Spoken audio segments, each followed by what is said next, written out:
I watched that interview this morning, and I have to say I was like, finally overjoyed, because what we do want, I think, is a Speaker of the House who is forceful. And if there was ever a time for her to be forceful, it is now.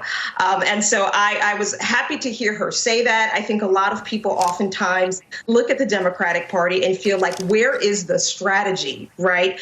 For example, we would not be here today at this sort of precipice of fighting over this Supreme Court nominee if Democrats had been speaking Supreme Court-ese, right, which is a language that teaches their base how important the Supreme Court is, as well as all federal courts. So I was happy to hear her say that. I was happy to hear her acknowledge the power of Democratic-controlled House oversight. I think a lot of us feel as though, where has the oversight been? And so knowing that perhaps they're planning something, or that they know what their options are and they may weigh them, I think is important, because I think the base needs to be energized and people need to know to come out and vote.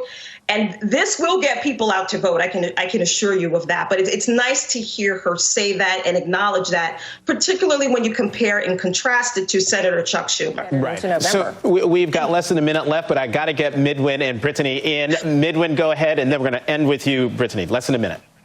I just wanted to just buttress on Aaron's point, which is, this is what I mean by the Democratic Party speaking Supreme Court-ese, that language to their base. If Biden has said that he's committed to putting a black woman on the Supreme Court, he needs to start giving names. He needs to start talking about who he thinks would be a formidable justice on the bench. He needs to identify who he thinks, so that people can start talking about it, people can start understanding it.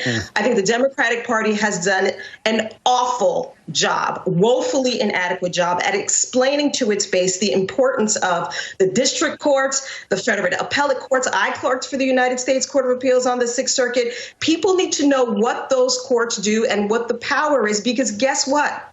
Most laws, when they go through scrutiny on the appellate court, it dies there. The Supreme Court does not take every single case.